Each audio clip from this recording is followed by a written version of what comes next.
ஆனால் ஒன்றை மட்டும் கூறிக்கொள்ள ஆசைப்படுகிறேன். இறுதியாக கத்திரி வெயிலின் நேரடி தாக்குதலில் இருந்து இடிதாங்கியின் கபாலம் எப்படியோ தப்பித்து விட்டது. இனி பயமில்லை. எப்படியோ ஒரு வழியாக கத்திரி வெயிலுக்கு எதிராக அரக்கை சுட்டு சீல் வைத்து விட்டார். ஆண்டு கணக்காய் இடிதாங்கி நடத்திய போராட்டம் ஒரு முடிவுக்கு வந்திருக்கிறது என்றால் அதற்கு பின்னால் இடிதாங்கி இருக்கிறான்.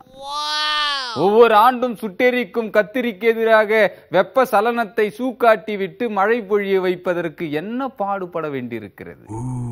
கத்திரி வெயிலிடம் போய் பார்த்து சுடு என்று சொன்னால் கேட்குமா? கேட்காது. தோசை சுடுபவனிடம் பார்த்து சுடு என்று சொன்னால் தோசைக்கு தக்கவாறு மாவை ஊற்றுவதில் சில பல நுணுக்கங்களை கையாள்வான். குருவி சுடுபவனிடம் பார்த்து சுடு என்றால் அவன் கேட்பானா? குருவிதான் அவனுக்கு குறியாக இருக்கும் போது காலில் சுட்டால் என்ன, வயிற்றில் சுட்டால் என்ன என்று கண்மண் தெரியாமல் குறிவைப்பான். ஆனால் கத்திரி வெயில் அப்படி அல்ல. அது உச்சி மண்டையை வறுத்தெடுக்கும் குணம் கொண்டது. அதற்கு எதிராக கருப்பு குடை காட்டும் போராட்டம் நடத்தினால் நின்று விடுமா? நெவர். குடையில் இருக்கும் ஓட்டை வழியாக கத்திரியின் கதிர்வீச்சு கபாலத்தில் இறங்கி ஜூஸ் கடை நோக்கி போகுமாறு கட்டளையிடுகிறது. ஆனால் கத்திரிக்கு எதிராக கத்தும் போராட்டத்தை நடத்தியவன் இடிதாங்கி.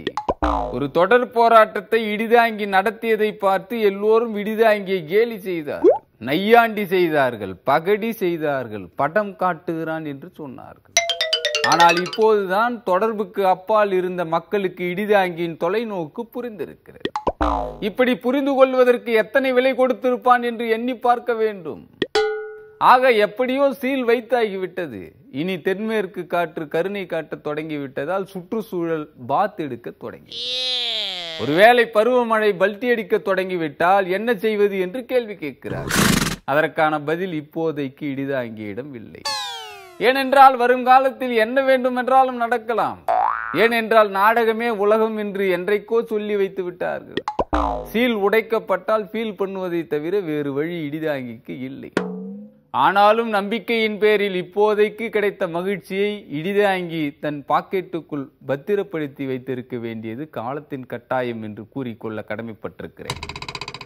அதே நேரத்தில் எப்போது வேண்டுமென்றாலும் களமாடுவதற்கு இடிதாங்கி தன் மீசையை தயார் நிலையில் வைத்திருப்பான் என்று எச்சரித்து உங்களிடமிருந்து விடைபெறுகிறேன். நன்றி, வணக்கம்.